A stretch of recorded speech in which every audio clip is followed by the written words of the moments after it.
On Friday, we saw just how harmful Donald Trump and his policies are for the American people. The latest jobs report showed a significant slowdown with just 22,000 jobs added and unemployment reaching 4.3%, the highest rate since the pandemic in 2021. The amount of damage that this administration has done to our nation in 9 months is staggering. There is no doubt that because of his cruel and chaotic administration, the costs of the American people are rising and American families are worse off. Meanwhile, House Democrats are doing everything we can to protect Americans' access to affordable, quality health care. We implore Republicans to abandon their partisan, go-it-alone approach and work with us on legislation that improves health care for our constituents in red, blue, and purple districts. It's time for Republicans to get serious about supporting the hardworking individuals they represent rather than the ultra-wealthy and well-connected elites that they continue to defend. Next, Vice Chair Ted Lieu. Thank you, Chairman Aguilar. Trump's economy sucks. Last month, the jobs report was so bad that Donald Trump felt compelled to fire the head of the Bureau of Labor Statistics to distract from how bad the report was. This month, the report was equally horrible because it turns out when you fire the head of BLS, that doesn't actually change the rules of math. And as Chairman Aguilar said, unemployment increased and jobs wildly missed expectations in terms of job growth. You then have inflation continuing to rise, and you had core CPI last month being quite high, and then certain categories within the economy even exceeding inflation, such as electricity prices. And then you add to that what we learned this week, that the New York Fed survey of worker confidence in getting a new job was the lowest ever in the history of its survey. Now is exactly the wrong time to increase healthcare costs, and that's what Trump and Republicans are doing. Their big, ugly bill not only slashes Medicaid and is going to throw off 15 million people off healthcare, it also, the way it's written, is going to cause $500 billion in Medicare cuts. And then in addition, ACA premiums are going to rise, and then everyone's employer-based premiums are also going to rise because of the massive cuts to healthcare across the board. So we're urging Trump and Republicans to reverse course, to focus on reducing prices, and to reverse the devastating healthcare cuts that they put in. I now want to talk about the Epstein files. We've got a discharge petition on the House floor. We urge Republicans to sign it. If we can get a handful of Republicans to sign it, we can get this into a bill and compel it off the House floor to get the Epstein files. And if Republicans don't want to engage in a cover-up of pedophilia and this pedophilia ring, they should go sign this discharge petition. A handful of Republicans is all we need. Democrats are all on board. And now it's my honor to introduce Congressman Ami Bera. I'm not a doctor, but I did stay at a Holiday Inn Express last night. But I'm very honored to introduce a real doctor. Ami is a tremendous representative as well from the Sacramento region, and look forward to hearing from Ami Bera. Thanks, Vice Chair.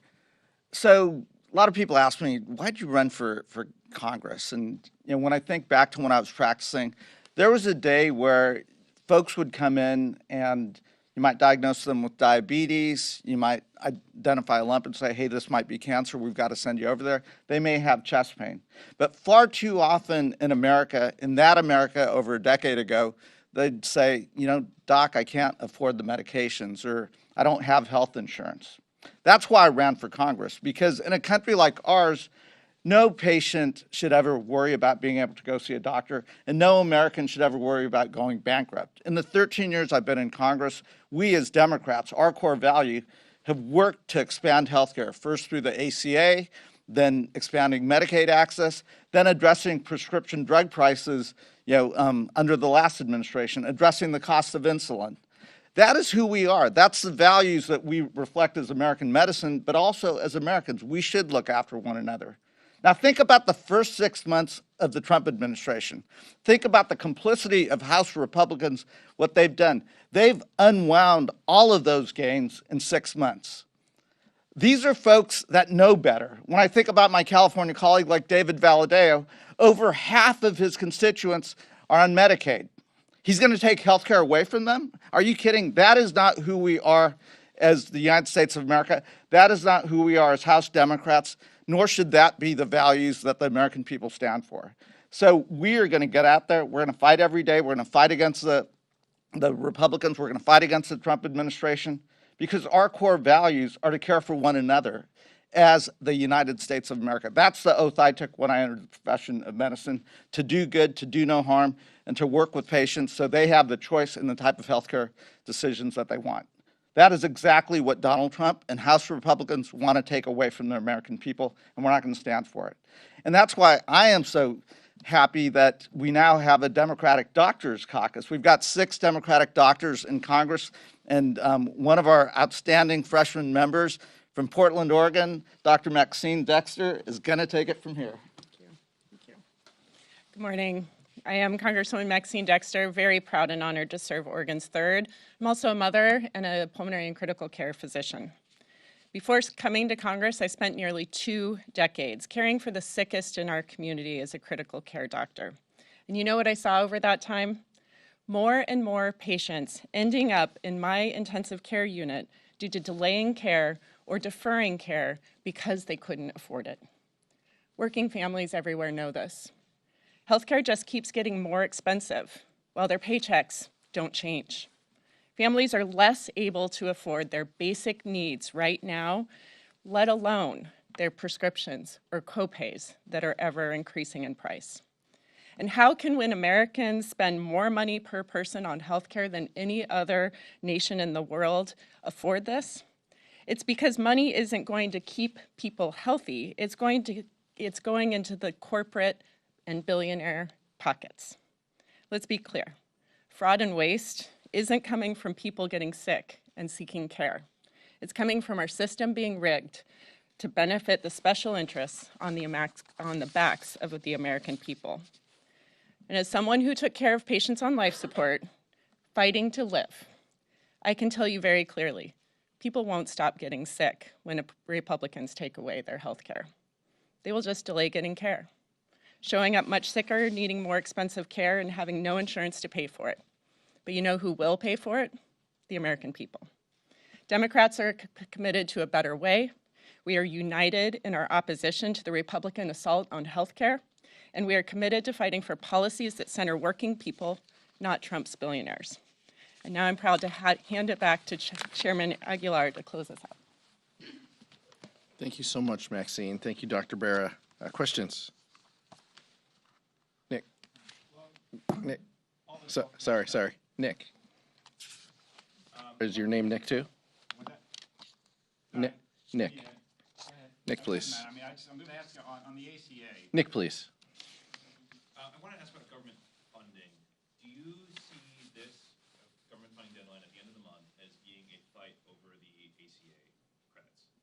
We see this being a fight over values. We see this being a fight over the Republican assault on health care.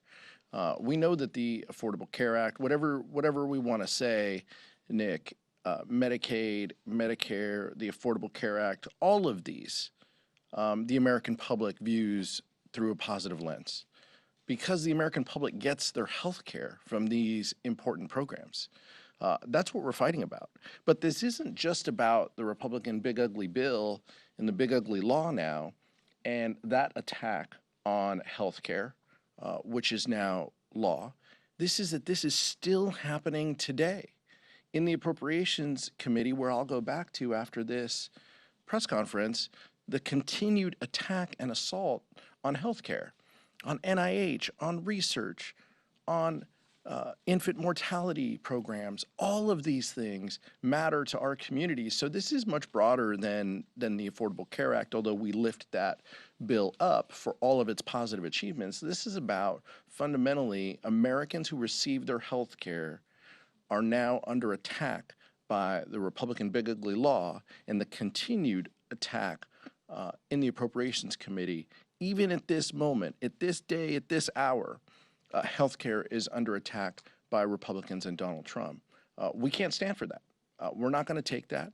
And so you're going to continue to hear us speak up on this from now until the end of the month with a potential Republican shutdown. Danielle? Adding to what Nick asked you, is there a scenario where Democrats don't compromise with Republicans on a CR, which it seems like that's what y'all are coalescing around because of this fight? We will work in a bipartisan way with our colleagues on legislation that meets the needs of the American public. That's what we want. If Republicans are willing to meet us, then we will do that. But what they have done, all we can do is judge them by where they've been. And where they have been is focusing strictly on partisan bills that assault healthcare. And so it's kind of hard to flip the page and to say, oh, okay, now we trust you because you want to have a conversation. After everything that they've done this year, and even through today, is an attack on healthcare in a partisan way. So that's why we'll be incredibly, cautious as we proceed. But that's the importance of this moment and what doctors like Maxine Dexter and Ami Bera and their rich experience bring to the table in advocating for patients in the past. That is who they are. That is the values that they bring to the table and why their voice is so critical at this point. You have heard the Vice Chair and I continue to talk about this, but it's so incredibly important because the chaos machine and this potential Republican shutdown is harmful. But the American people are the ones that will suffer. And so Democrats stand willing to work in a bipartisan way, but we aren't going to work with them when they go down the partisan path alone and assault health care. Go ahead. I just want a quick reaction to the bill from 10 Republicans to extend the ACA tax credits, number one. And number two, the bill, the big, ugly, beautiful bill, whatever you want to call it, has a pay-go sequestration of $500 billion for Medicare. In past years, the parties have worked together. They simply waived those pay-go restrictions. Are Democrats going to do that on Medicare with this? That's why this is so incredibly important to solve this issue. Because this is about the ACA, this is about Medicaid, this is about premium tax, the premium tax cuts and the subsidies associated with the premium tax credits. But the trigger of $500 billion to Medicare is also what's at stake. That's what Republicans have done. We're only in that place because of the big ugly law and what that has meant. The cuts that are in the law now trigger further cuts in Medicare. So, like I said, if Republicans are willing to work with us in a bipartisan way, we have solved some of these issues in the past. We will continue to work with our colleagues, reasonable colleagues, to solve these issues in the future. That's not where we are today. We are seeing partisan attacks on healthcare, and I want to defer to Ami Bera and Maxine Dexter on your first point. But what I will say is all the happy talk and all the nice letters that our Republican colleagues sign, they're nice. I'm sure that they send them to their constituents and they tell them that they're fighting for them. We saw this with Medicaid. We saw 15, 17 Republicans sign a letter saying that they weren't going to attack Medicaid for vulnerable populations, and then they went and supported the bill.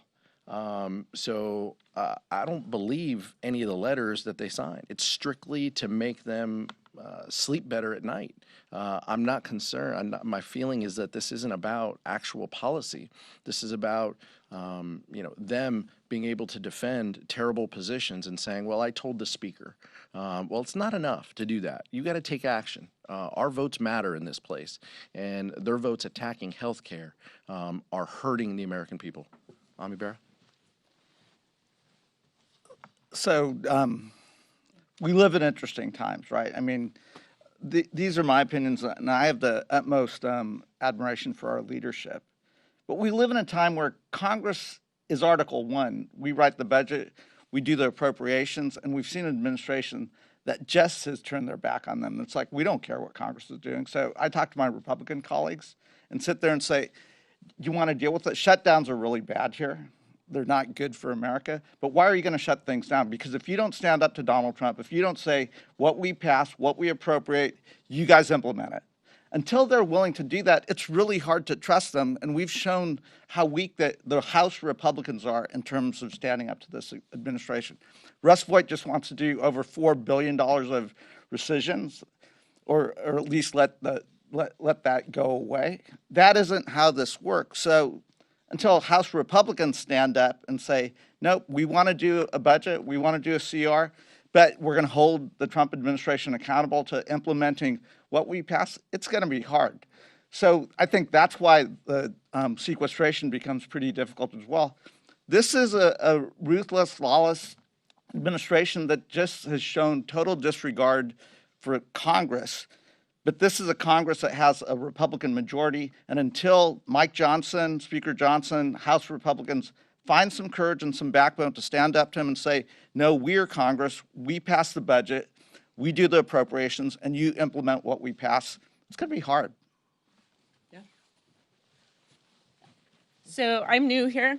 I came here after December 30th, finishing my last shift in the ICU, and what I saw are people who are struggling every day. This isn't going to change with a one-year extension of the ACA premium tax credits. Folks are already struggling to get by.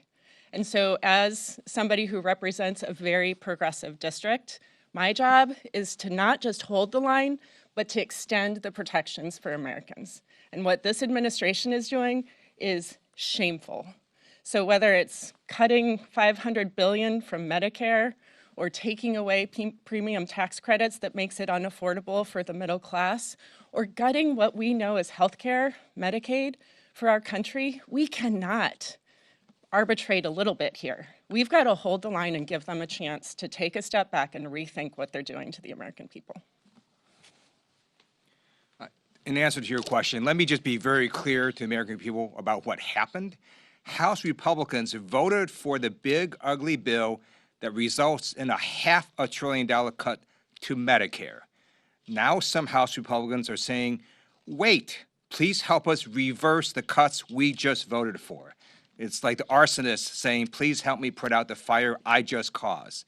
So these Republicans didn't want this $500 billion cut to Medicare. They never should have voted for the big, ugly law in the first place.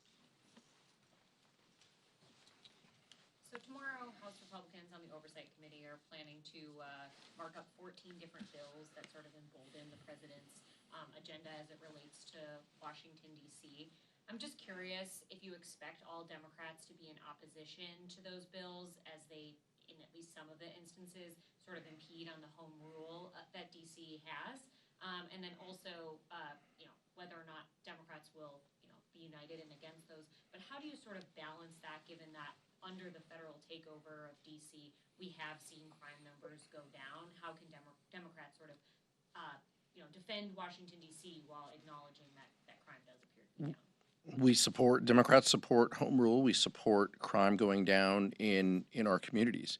The crime statistics continue to go down in a number of communities post-COVID.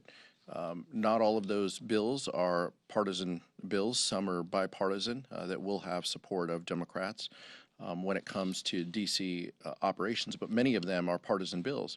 Look, Democrats believe in the rule of law. Democrats believe in safe communities, and Democrats want to give tools for our communities to keep the American public safe.